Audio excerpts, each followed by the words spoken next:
Hi everybody and welcome back to Chee-Tash. My name is Chris and today we're going over the last section, the last lesson from chapter 6 of Eloquent JavaScript, the secret life of objects, and this is going to be a very quick video. It's a very short section in the book and it's talking about the instance of operator, and it kind of builds into what we talked about last time with inheritance and how you can use inheritance in JavaScript.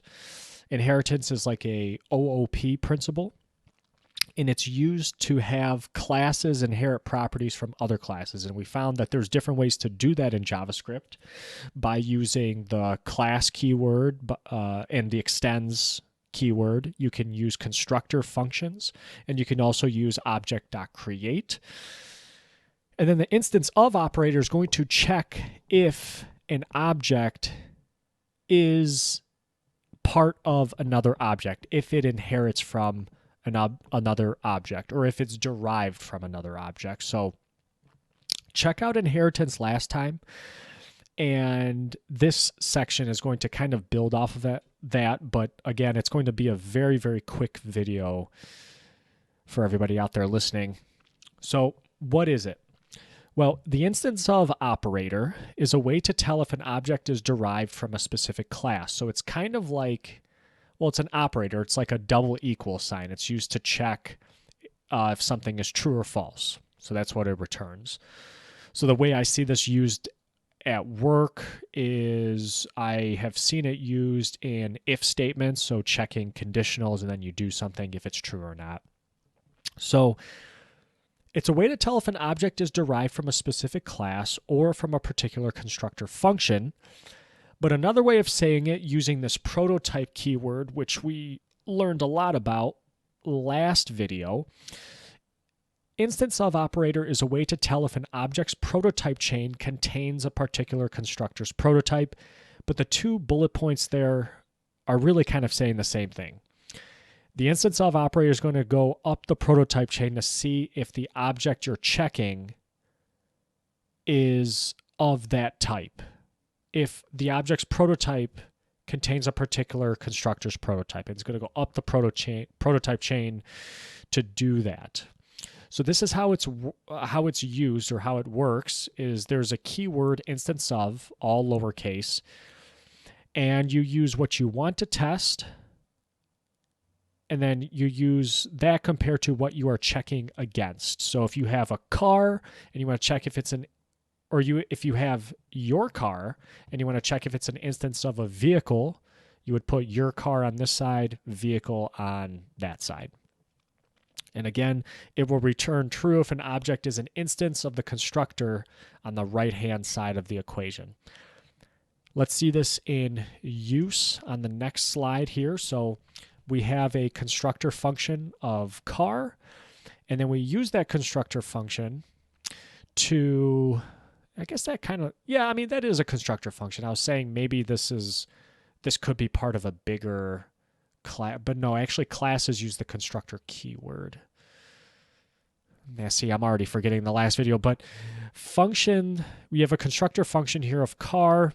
When you create a new car, you're passing in fields to create a new car, and then this is how you use the instance of variable. You check if my car, the car that you just created, if it's an instance car, the function, constructor function out there, up at the top, and obviously that first line, that first console.log will produce true.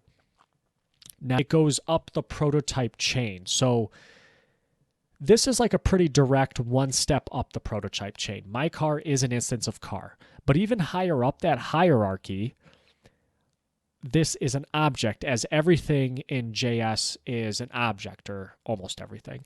Kind of like in Java, where everything inherits from the object class, or classes inherit from the object class. So when you say my car is an instance of an object, it's going to go to the car. It's going to go up the chain, hit car. Okay, no. It's going to go up the chain to prototype, or up the chain to object, because object's like the parent of car. And it's going to say, oh, okay, I guess my car is an instance of an object, because car is an instance of an object, and my car is an instance of car. If you guys see the chaining there. So this is going to return true as well. Now, conversely, if you try to check if my car is an instance of something that it's not, it's going to output false. So if you check to see, okay, is my car an instance of array? Well, it's not. It's not. It doesn't inherit the prototype from, it doesn't have a prototype from array. It's got a prototype from object and from car. So that's going to input false. Now, if my car contained a property of an array, you could say my car dot my car array, instance of array, and that would probably return true. So that's a way to use instance of. And this instance of sees through inheritance. So that was kind of shown on the previous slide with object, because car inherits from object.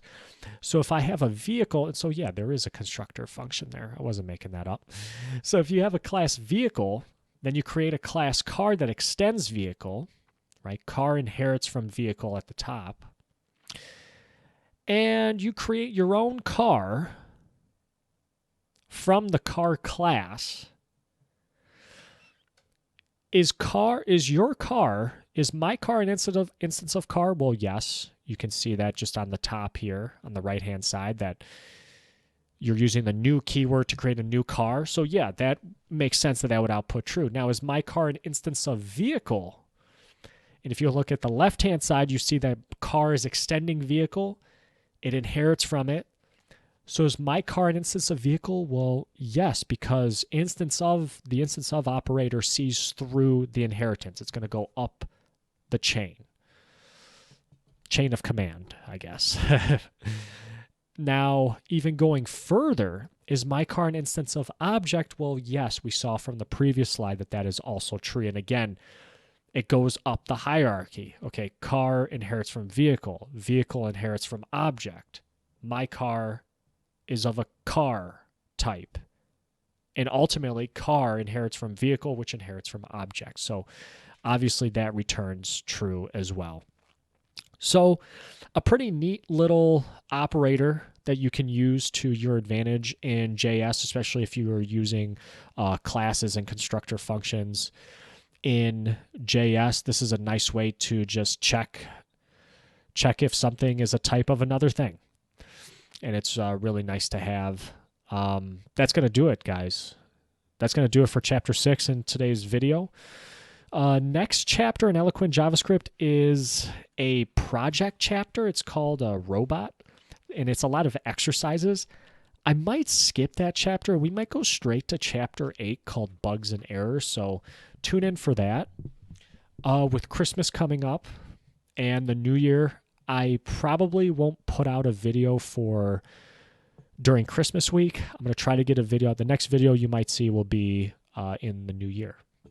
So thank you guys so much. It's been a great year. But yeah, thank you guys so much for listening. My name is Chris. This has been Chee-Tash. Merry Christmas. Happy holidays. Take care, everybody.